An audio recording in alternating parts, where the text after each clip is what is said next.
I need you to knock some sense into me. I'm sure you can. Yeah, I don't know. I enjoy listening to you. I don't always agree with everything. All right.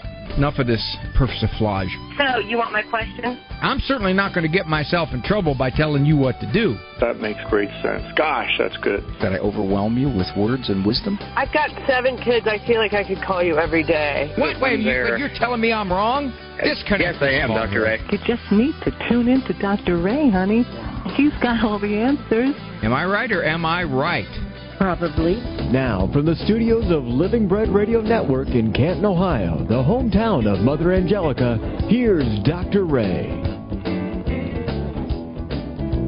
It's got to be pretty close to my favorite quote. I've said it before. Every once in a while it needs re-brought up. Life is hard. Then you die. Then it gets harder still. Unless you died before you died. Now think about that. Think about that. Those of you theologically bent, try it again here. Life is hard, then you die. Then it gets harder. In other words, what happens afterwards? Unless you died before you died. The Lord says you must die to yourself. There it is. Very succinctly put. I just like that one. I like that one a lot. When I saw it, where did I see that New Oxford Review? Thank you for joining me here. Doctor's in 877-573-7825. Just ripped right through the number there. 877-57, which means we're giving a nod to all the varieties of questions we get. Those of you old enough to remember Heinz 57 varieties. I don't remember it, but my grandmother told me about it.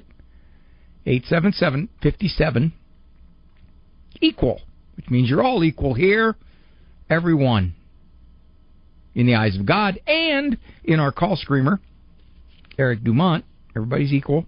All get a crack at it. Why would you call? Up to you.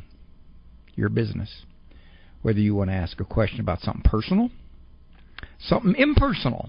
It's not really concerning you. It's just a question you've had about things you've wrestled with regarding our society as it interacts with our faith, as our faith interacts with emotions, as our faith interacts with psychology, all of that. I love those questions. Or if you want to help someone else out. I was reading in the April issue of Purgatory Today. Yeah, look it up. They said if you can help somebody else out in their stress and turmoil, and they take a few days off your purgatory. Well, since there's no time after we leave this earth, I don't know how days are measured, but that's how they used to measure it when they gave indulgences. Those were worth earthly time. So 877-57 equals the number. A couple of items of bitness. This week, as a matter of fact, tomorrow, good Lord permitting, I'm going up to Plymouth. Our Lady of Good Counsel. We have 6 o'clock Mass, then food afterward, and then, fresh off, my comedic tour on the Good News Cruise. Yeah, I'm going to do close to an hour worth of comedy. Yeah, that's what they want me to do. The next night, and I don't know if this is true or not, somebody there at Annunciation can confirm this for me, please. The Maumee Theater, I'm assuming that's in Maumee, and I'm assuming it's a theater. I have been there before. Going to do the same thing there. I'll throw in a few different jokes. However, I have been told by Dave Vacheresse, station manager of the Annunciation Group, they're not taking any more registrations because they're sold out. Well, sold out. It's free. They're not sold out. They're filled out. He said there's 500 seats in that place. Now, unless they roped off 450 of them, and we just have the 50, I got to say I'm surprised. Definitely surprised. So, if you're, I don't know, you got to figure a whole bunch of people not going to show up. It always happens. Everybody says, yeah, we're coming. I always say it this way. When I do a talk somewhere, and the people say, we've had X number registered. And I say, well, here's the Guarendi formula for the show-ups. You take the number registered, take the square root of that, subtract 40, and there's the amount of people coming. So, love to be with you there. Then the following week, I'll give you a little more details on that. We're in the very last, well, actually, just one more week to sign up for the TV show Living Right with Dr. Ray in Buffalo, Station of the Cross. The 19th and the 20th. On the 19th, Father Larry Richards is going to be there the whole time. So we got some bits going with Father Larry, and he's going to answer some questions. He will definitely be a main part of the program. Going to have some fun with Father Larry. That's the 19th and the 20th. He will not be there the 20th, but we're going to be still doing a whole bunch of the standard stuff we do on the program, which is interact with the audience, which is to make the audience clap when they're supposed to, loud when they're supposed to. Some of them don't listen. We know who you are. 5 and 7:15 are the two shows. If you'd like to be in the audience, the bigger the audience, the better. Just high energy, and it's more fun. And you're part of it, too. You're definitely part of it. Before the show, we got to talk with you and set up the bits and set up all the questions and all the things that really require your participation. So, thestationofthecross.com. Sign up. 1 show, 2 shows, 3 shows, 4 shows. Sounds like something from Dr. Seuss, doesn't it? Love to have you. And please, bring the kids. We really, really like the kids there because, as a matter of fact, I'm going to use one of the kids in one of the opening bits. So make him be a big star. All right. Wow. I just burned a lot of time. I listened to a fellow on a podcast last night. Guy's written some books on the formation of habits. It was good stuff. It really was. He said a couple things, though, that got me pondering for a monologue. He used positive reinforcement, meaning putting a positive reaction, reward on something designed to increase the behavior that you want. And then he used a word called negative reinforcement, or phrase, to mean putting a negative consequence on it. That's not exactly right. I would have thought he would have known that. Negative reinforcement is the removal of something negative. Okay? So, for example, if you do this, I will unground you. That's an example of negative reinforcement. But he said something interesting, something that, again, I just makes me so uneasy. But I understand, because this is dominant psychological thinking. He said, positive reinforcement is far more powerful than negative reinforcement. Now, I think in the main that's very true. However, the example he used gave me pause. He said, if you want your 4-year-old to go to bed, and you say, if you don't go to bed cooperatively tomorrow, you lose your... And then he brought out a device, which my 4-year-old wouldn't have a device anyway, but that's the first place where I had a little trouble with it. So, given that, he called that negative reinforcement. Go to bed cooperatively or you lose this. Then he said, far more effective. 20 times more effective, I think was the word he used, which I think was just hyperbole for effect. Would be, if you go to bed cooperatively, I'm going to give you 15 more minutes on your tablet tomorrow. I was ill at ease about that for several reasons. First of all, let's just leave the tablet aside for a 4-year-old, okay? That's the first thing. Secondly, the implication, I'm going to give you 15 more minutes, which means how much time did he have to begin with? Now you're giving him another 15? All right, those are really not the main issues. Here's the main ones for me. It would seem that you want to teach your children that cooperation, responsibility, mature conduct is the condition for privileges and perks. In other words, if you cooperate, I'm not going to give you something more. Your cooperation is what leads to the kinds of perks that you normally get. Now, he chose to phrase that in terms of, you should have used the word punishment, really. You can water it down by saying consequence. The other thing is this. It smells a little bit like bribery. If you go to bed, if you cooperate in going to bed, if you don't make this an hour and a half hassle, I'm going to give you something some more. Well, why stop with that? Why not say, okay, I'll let you stay up later tomorrow night. I'll let you watch an hour's more TV. I'll let you have 2 desserts instead of 1. In other words, if you cooperate with me, I will pay you off. That just sits so bad for me in terms of trying to teach virtue. He was talking about establishing the habit. If you go to bed cooperatively, I will give you extra privileges, and therefore... And I wanted to say, okay, are you going to do that every night? Are you basically going to say every night I'm going to give you 15 extra minutes on your tablet? I think he was really way off. Much of what he said was very helpful and useful, but again, I think he just reflected so much of the psychological thinking that is out there. I remember I got this when I was in grad school. Nothing but positive, nothing but positive, nothing but positive. Reinforcement, reinforcement, reward, reward, reward. No consequences, no consequences, no punishment, no punishment.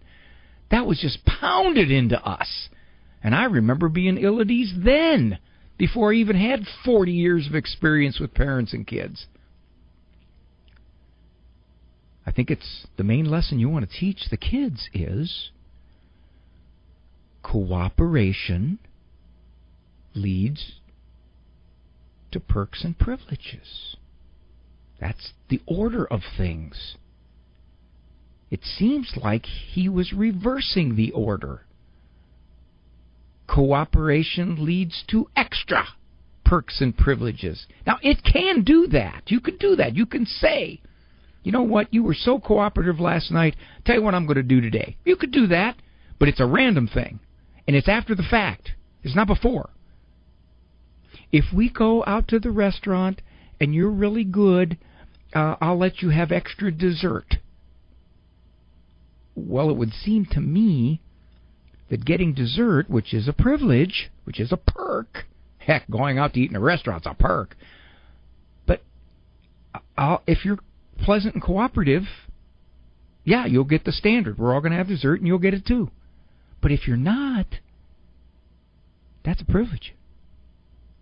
Responsibility, cooperation, pleasantness begets the stuff of your age.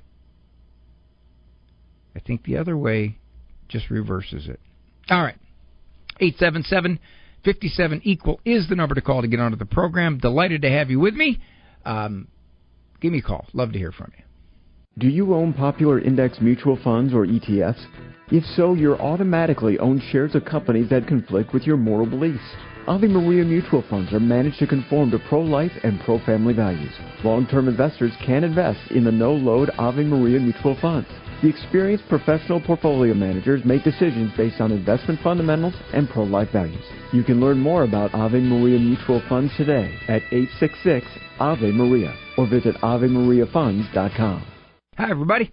Dr. Ray Guarendi, host of The Doctor Is In, Ave Maria Radio for 20 years. I've been with them, and during that time I've watched them spread our precious faith to anyone, anywhere. Well, also in that time, their equipment, the equipment that they had is cutting edge, no longer is cutting edge. It's kind of like an iPhone 5. We need your help. We absolutely need your help. Visit AveMariaRadio.net. You're not just donating, you're broadcasting hope. Looking for a good book to read?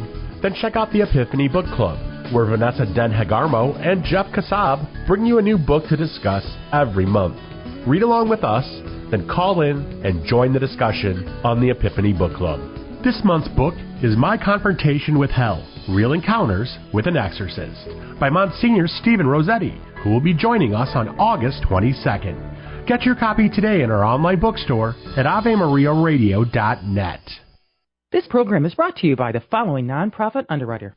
Are you longing to hear God's voice? Lord, Teach Me to Pray, the free Ignatian Prayer Series will open your heart to His voice, to the peace you are seeking, and the only love that fulfills the human heart, Jesus. God is calling you to true joy, knowing Jesus personally. Lord, Teach Me to Pray is free. Go to LordTeachMeToPray.com, click on the red box, order the Lord, Teach Me to Pray series now. Go to LordTeachMeToPray.com.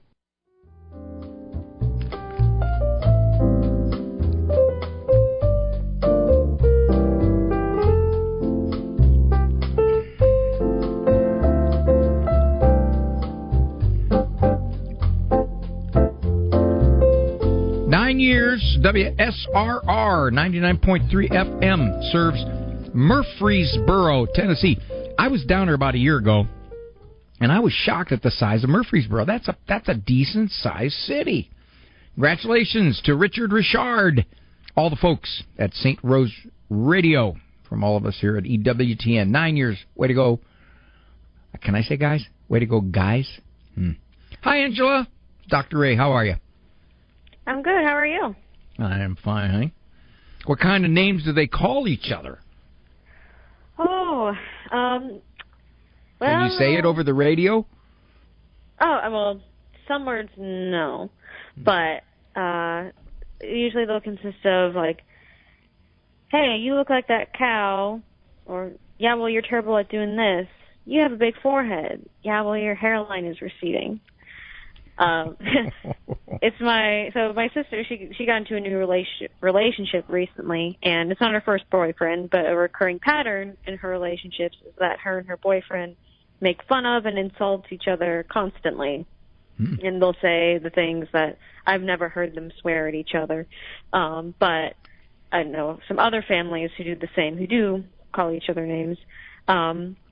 But it's just constant, and it'll sometimes come out of nowhere, and if I'm there, I'll say sometimes, like, oh, that was a bit mean, and they'll say it's just the way they show their love. And now I'm not against poking fun at people or people poking fun at me. I totally agree that we should all laugh at ourselves. But if almost every conversation you have with someone consists of you making fun of them or insulting them, that never sat well with me, and it seems a bit immature and sometimes shows insecurity. Maybe I'm wrong and looking too deep into it, but can constantly insulting your partner or friend be a way of showing love? Well, probably would get pretty old after a while, wouldn't it? Yeah. You said your sister has a new boyfriend. Did she do this with the old boyfriend? Yeah. How'd that work out? Oh, they broke up. Oh. And the one before. Same thing, huh? I'm not sure that was the breaking point, but yeah. I guess it would be the context. If you say that kind of razzing, that kind of, supposedly benign put-downs is part of their relationship and they love it and they yuck it off, I suppose...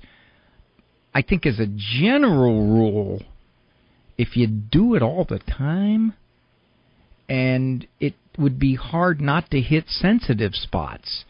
You know, you said you got a high forehead. Well, if a guy's sensitive about not having any hair, or if the girl's sensitive about being overweight, you're gone after the sensitive stuff.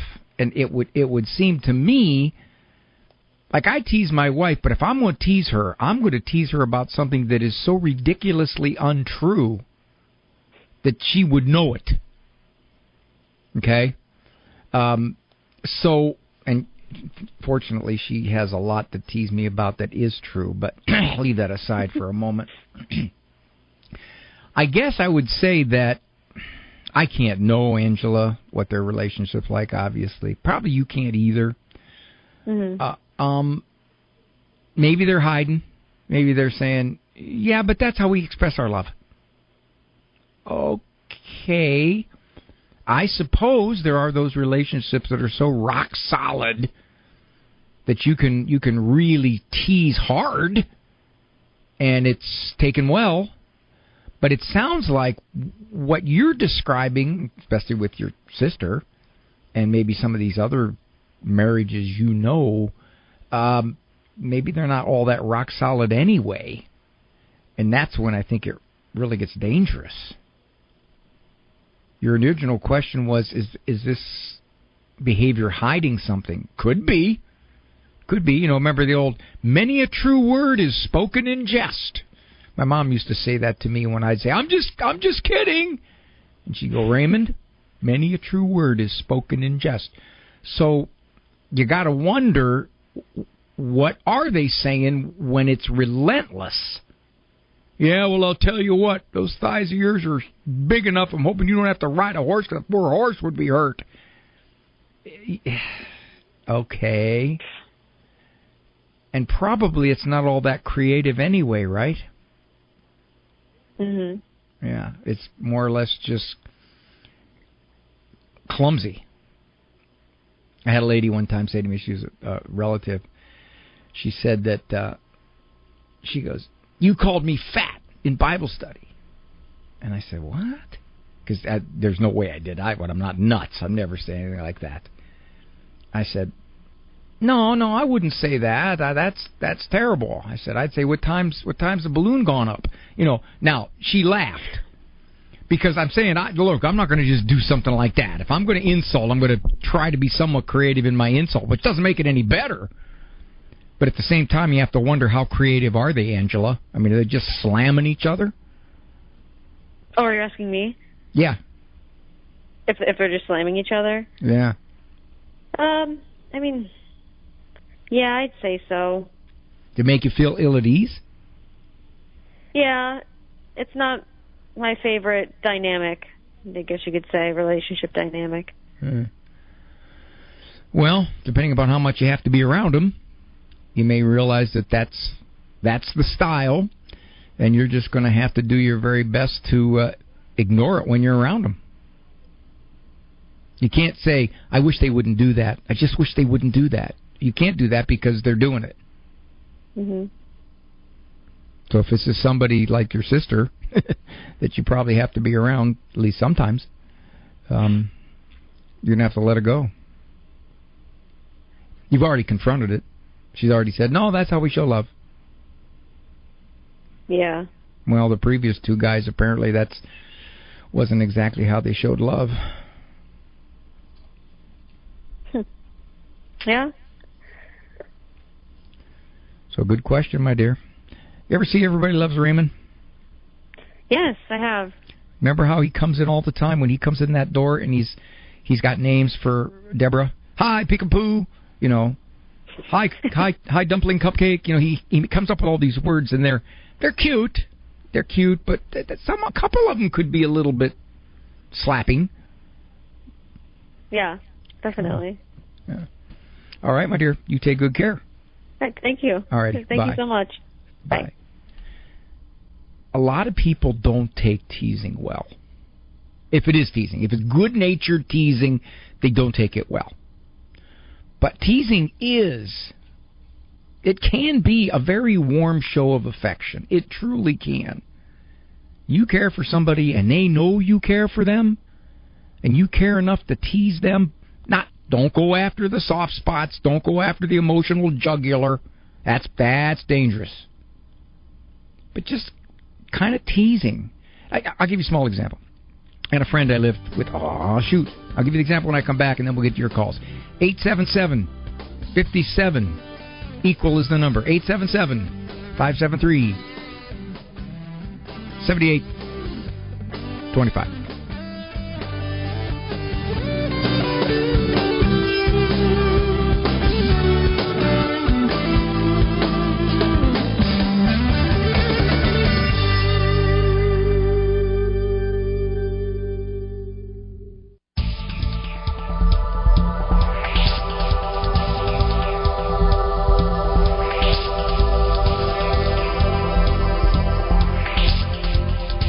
I was reading this. Before I go to your calls, I'm going to use the example. I have a friend.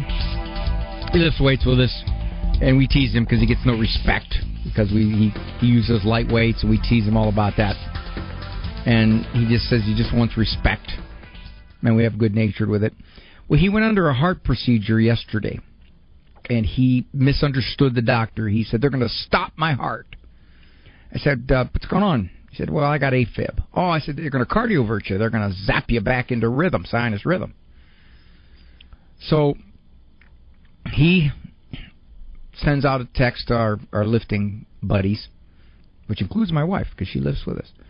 And he said, all went well. They restarted my heart, etc. And he talked about the jokes he told them, which were really terrible jokes. Not terrible, immoral, terrible, like, stinky. My brother said something to the effect, well, John, while you were under, the joke was that bad, they could have made it look like an accident, and then somebody else said something else. And I wrote, this is really sad. The poor guy goes in for a heart procedure, and he still doesn't get any respect. Now, that's teasing him. That's teasing him about the whole respect issue, because we recognize. But, nevertheless. Okay. Let's go to Ricardo from Texas. Hey, Ricardo. Hey, how are you doing, Dr. Ray? Good, sir. Hey, I'll bet your daughter is saying, hey, Dad, thanks. This is a wonderful idea. I'm really glad you brought it up. Right. I would only hope. Yes, sir. Well, so they picked a number here. They're only half the kids. Yeah, that was my first thought when hearing that, and I had to confirm with my wife just last night to make sure she heard the same thing. This is their compromise. Yeah. She's married to a non-Catholic, so therefore only half the kids will be baptized. The Catholic half. I'm assuming, and so I'm really struggling with it, accepting it, and as I said it in the email, it's not. I don't want it to be about me. That I should be I could be a yes away from the diaconate, if you will. That's another story, but and I'm not saying that I am or should be, the one called upon, but from her religious formation, she knows, the process. Are there kids yet? I'm sorry. No. That's our granddaughter is there first. Yeah. Okay. Now, what's going to happen if they have an odd number of kids? How do you baptize half of them? True. That is true. Yeah. Mm-hmm. And so a little resentment. I don't want to. I mean, I'm there for my daughter any 24/7, whatever is is needed from me, and they know that. But I just wish they would understand. Especially mom and dad's wish. Well, you keep saying they, but her husband isn't Catholic, and do you know how resistant he is to the Catholic faith?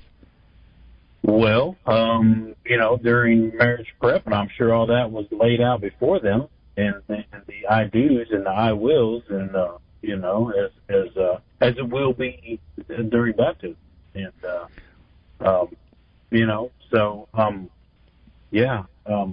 I mean, maybe that's the. Normally, Ricardo, I would tell you you're going to have to just be quiet about this. But here is a way you could talk to your daughter. You could say, during marriage prep, I would assume that one of the conditions for this marriage was that your husband would agree to raise the children Catholic, was it not? And she'll say yes, right? Mm-hmm. Mm-hmm. So you ask her, has that changed? Yeah. It sounds to me like I don't know where your daughter is with her faith, but if it means anything to her, then she would want all the kids to be baptized Catholic, and you don't know how much resistance she's getting from him. Yeah. At all, do you? I mean, No, and I don't think it's all. I don't think it's any opposition from him as far as being baptized Catholic. I don't think that's it. I just I guess what I already expecting even before this conversation would be that they would choose the right couple, if you will, or man and woman, or whatever the Catholic teaching has allowed. Any what's the term I'm looking for? Got something to do with acceptance, or a variance. You know what I mean? So, I don't. She knows. Sounds like there's a couple of things bugging you. Yeah. One is you got surprised. You assumed that your daughter was just going to follow through living with her Catholic faith. So that shocked you. Yeah. You didn't see this one coming. All right. The other is you're kind of taking it personal, which is this was not how she was raised. This is very important to us. We tried to teach her this. How can she just turn away from everything that we tried to teach her? Yes. Personal is a good explanation. Yeah. And you get it right on the head. Yes. And if you do that, I guarantee you, Ricardo, if you take this personal, you run the risk of creating some friction, maybe even ill will in this relationship with your daughter and your son-in-law. You can't cling to it. You got to say, okay, they're like 50% of the young adults now who have left the faith. It's well into the 40% now that are nuns. They have no religion. Now, it doesn't sound like your daughter has no religion. It sounds like she's got some, and this is some kind of compromise.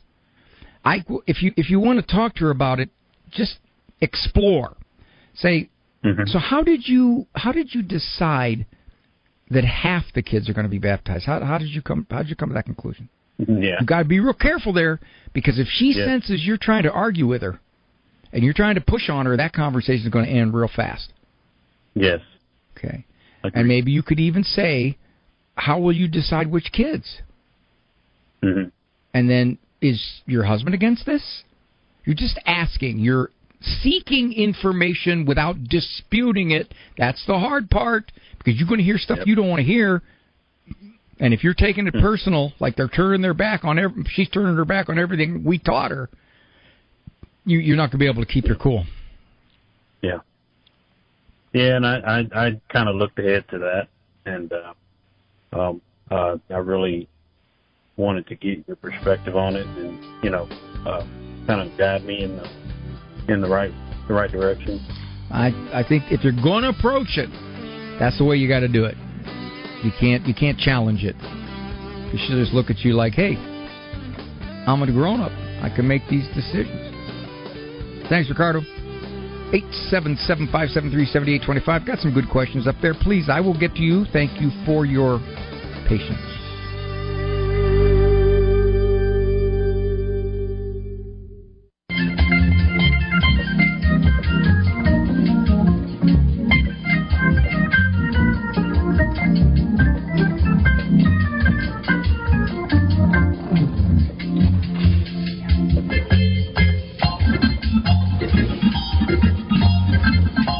Thank you for joining me here on The Doctor Is In.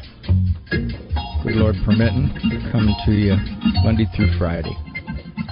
Let's go to Karen from San Antonio, Texas. She is experiencing something that a lot of people experience when they look around them and they see folks, how should I put this? There's sort of a social norming, if you want to call it that, in expressing different aspects of the Mass, like holding your hands a certain way during the Our Father, like the priest holds it, or holding hands during the Our Father. So Karen is noticing something people at her church are doing during the Glory Be. And what is that, Karen? They're doing the sign of the cross during the Glory Be, and I know it's none of my business, but it bothers me, and I'm wondering what the church's attitude or thought is on that. The church is very wise in saying that the Mass needs to be the same across the whole world. So therefore, what a lot of people get upset about is, it's the same old stuff, it's the same old stuff. Well, first of all, it's not the same old stuff. Prayers are very different, and the readings are very different, and the homily is very different. But certain standard parts of the Mass are the same week to week. What tends to happen, and I'm telling you this from a shrink's point of view, is that people decide they're going to add a little expression into it. It's not unusual if many people make the sign of the cross during the Glory Be. That happens a lot. I don't know what the church would say about that during the Mass. I think that it's probably okay in the sense that it's just another sign of reverence that they're doing during the Glory Be. Here's the question, though. What is it that bothers you so much about that? What does that mean for you? Since I was born and in the church, I'm 60 now. This just started maybe a year and a half ago, and it's just I don't know, it's odd to me, and it just bothers me when they do that, because I feel like it's more during the Rosary, when we're doing the Rosary at the beginning of Mass or before Mass, and I don't know. Well, there's no question if it's during the Rosary, and someone is making the sign of the cross during the Glory Be, that's totally appropriate. There's nothing wrong with that. It is appropriate? Oh, of course. Because the Glory Be is a beautiful little prayer, but it is something that somebody says, I want to make Glory Be to the Father, and to the Son, and to the Holy Spirit. They're making the sign of the cross as they do that. My wife does it. I know a lot of people that do it. But here's a second question. I would guess that in your Mass, during the Our Father, various people hold hands, or they hold their hands in a posture that is reserved to the priest. Do you see that? And one of our priests told us that the Pope has not authorized that, and so I'm very careful not to do that. Like, especially if I go to another church, I kind of close my eyes and just put my hands to pray before somebody can grab my hand, because I don't feel it's appropriate, because we had a priest that told us it was not appropriate. Well, it isn't. It isn't. But what tends to happen is these kind of reverential practices, or these variants of practices, catch on. I mean, we're very sheep-like, and when something catches on and it appeals to enough people, they'll start doing it. And technically, yes, you shouldn't. Hands should be held properly in a folded way. But it's interesting to me, though, it sounds like that making the sign of the cross during the Glory Be bothers you more than when people hold hands or hold the posture with their hands during Mass that they shouldn't. Is that true? No, not really. Okay. It's just more that it just started. I already know holding hands, or at least in my mind, I already know holding hands is inappropriate as far as what that priest told us. But it just started happening, and there's some people that started it that I guess they normally try to start things in church that aren't the right things to do, and so that's why I guess I was questioning it. It's hard for me to tell you. Well, I understand that, but I will tell you from this perspective, to make a sign of the cross during the Glory Be is perfectly fine. Okay, I'm not a priest, I'm not a theologian, but I've had absolutely no indication from anybody. Okay, now, for example, there is if you could actually look at the way the Mass is expressed throughout the world. My wife went to Tanzania, and the Mass there was, first of all, jammed, but second of all, much more, how shall we say, lively than what she was used to here in our particular area. Now, one can say, well, how are they doing this? And there's just an awful lot of that.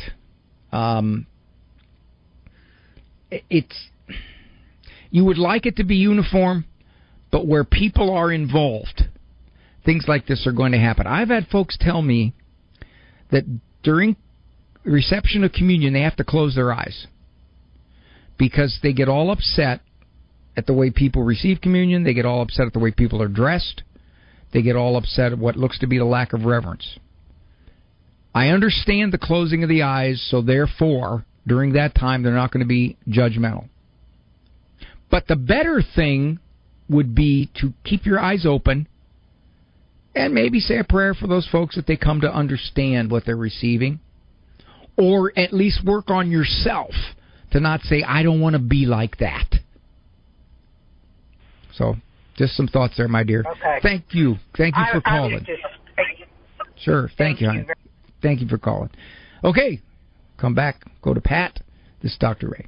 Underwritten in part by the following nonprofit. Are you paying high prices with a traditional health insurance company that pays for things that violate your conscience? There's an alternative available. Solidarity HealthShare is a community of faithful individuals and families that never share into immoral medical services, all while saving you money with prices starting as low as $85 per month for singles and $512 for families. Never fund another abortion with your healthcare dollars. Call 844-313-4999 to learn more. Hi, everybody. Dr. Ray Guarendi, host of The Doctor Is In. Ave Maria Radio has been putting out fabulous Catholic teaching, but the equipment we've got is aged. Like me, needs a lot of help. Some of the stuff is just hard to replace anymore. If you go to AveMariaRadio.net, please, for a donation for the equipment to reach much farther. You're not just donating, you're broadcasting hope. You can hear Ave Maria Radio from your home computer or your smartphone, where you can access Ave Maria Radio from anywhere in the world, regardless of the time of day. All you need to do is download the Ave Maria Radio app from the App Store, Google Play, or Galaxy stores. You never have to lose signal. You never have to miss your favorite program ever again. It's what you want and how you want it. And with the Ave Maria Radio archives, it's available when you want it most. The Ave Maria Radio app. Heard where radios aren't available. Do you own popular index mutual funds or ETFs? If so, you're automatically own shares of companies that conflict with your moral beliefs. Ave Maria mutual funds are managed to conform to pro-life and pro-family values. Long-term investors can invest in the no-load Ave Maria mutual funds. The experienced professional portfolio managers make decisions based on investment fundamentals and pro-life values. You can learn more about Ave Maria mutual funds today at 866-AVE-MARIA or visit AveMariaFunds.com.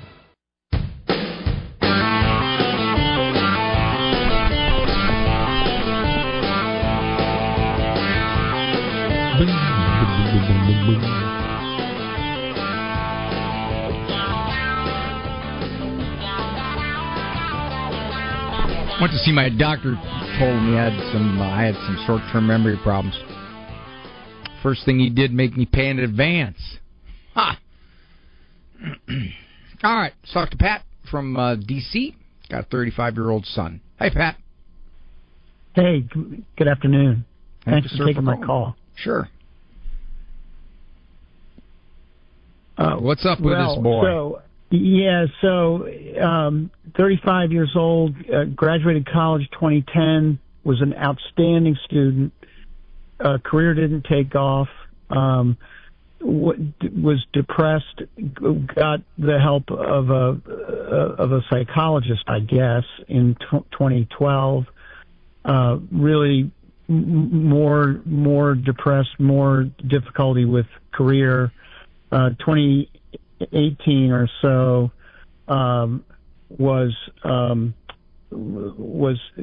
tossed out of the house that he was living in because he was basically canceled by his roommates because he took a position against a homosexual guy who was visiting. And that threw him into a tailspin. He ended up attempting suicide, I am told, and from then was under the care of a psychiatrist. Moved home with us for about 5 years, and seemed to be doing much better. And then, wanted to move out on his own, which we encouraged, of course. Ran into some difficulty with that, and about a year ago, seemed to be really almost sort of manic, and he's had various medications, I believe. I know. I don't know what they are. And we were so concerned about him last year that I actually made an appointment with his psychiatrist myself, because that was the only way I could assure that I would have a confidential conversation with. It wasn't his psychiatrist; it was the head of the psychiatric practice. Since then, and my son doesn't know about that, but I told this guy, look, this guy, under the care of your practice, is really is going in the wrong direction. The outcome of that was that, and I don't know that it was related, but the outcome of that was that he got a new psychiatric team, which I guess is a good thing. But he's been sort of very hostile to his mother and me last year. That's gotten a little bit better. Do you think there's really a mental disorder? Do you think it's more than just adjustment problems? I think so, but I don't know. I mean, I'm not trained. I don't know. Where'd the hostility come from? We love him from? Tremendously. Where'd the hostility come from? It's hard to know. Well, he thinks that all of his problems are the result of his upbringing, which, we weren't perfect, but we certainly have done our best to Has he always parents. thought that, or is this just a relatively new perception? I think it's a relatively new thing, but again, I don't know really. He has two younger brothers who are twins. One of them has cerebral palsy. And, I think he's felt since he was a kid, he's 3 years older than they are, that he didn't get his fair share of parental attention. All the attention and all that. One of the twins is a super outstanding, highly successful professional, and the guy who has CP is also super high functioning, nationally recognized in various things. So, Pat, I'm going to have to hurry up here. We got 2 minutes. What are you asking? Just what would you do if you were me and you wanted to make sure you kept the lines of communication open and we are praying for him, obviously. I wouldn't let him mistreat you. I wouldn't let him mistreat you. That's not going to happen. Okay, that's not keeping the lines of communication open. That's keeping the lines of nastiness open. That's the first thing. Second thing is, if he is seeing a psychiatrist, that's good. Hopefully they'll tinker with the medication. You said something that made me a little nervous there. You said he gets manicky, and I don't know. I'd have to hear the details on that. But if he's actually getting loose with reality, and he kind of floats in and out of these states. I mean, he attempted suicide on the basis of, at least as you described it, on the basis of a couple of guys not agreeing with his moral stance. That can't be the only thing. Well, it was worse than that. They threw him out of his place. They canceled him. They ruined him in the circle that he was in. But I get your point. I get your point. And yeah, I mean, the psychiatry practice, the one that he had, was just seeing him remotely. And they weren't even, I don't think they were monitoring these medicines as well as they should. If you've got an opening, hopefully that's gotten better. Well, if you've got an opening with your son, get him during one of his non-hostile periods, maybe you can say to him, you want me to go with you? We'll see what's going on. Do you know what kind of medication he's on? That'll give you some insight into what they're treating him for, because you can obviously look and see what those medications are for. That's one thing. Is he working now? Is he on his own? Is he functioning? He's working for a startup company. The founder of which is a family friend who's known him since he was a child, and he's according to what I hear from our family friend, he's doing quite well at his work, which is really good. He's not being paid much at all, but he has a stake in the business, which is also really good. All right, so he's got some responsibility, he's got some goals. I'm going to have to cut you off, or you're going to get cut off in 20 seconds. Yeah, no, that's it. Thank you. I listened to your thing. I really think you've got great wisdom for people, and I just would ask you to pray for us and for him. Thank you. But I would also talk with him a little bit. Just go out to breakfast. Say, hey, catching up with you, what's going on, what's happening with the business. Keep it focused on that and see what comes out. That'd be a way to do it. This is Dr. Ray. Got to run. Thank you so much for joining me here on The Doctor Is In. Your walk with God is your eternal walk. Every other walk is temporary, and it'll seem really temporary once you head into eternity. For information on Dr. Ray's presentations, books, and CDs, visit drray.com and follow him on Facebook and Instagram. The Doctor Is In is a co-production of Ave Maria Radio and EWTN Radio and carried across the EWTN Global Catholic Radio Network.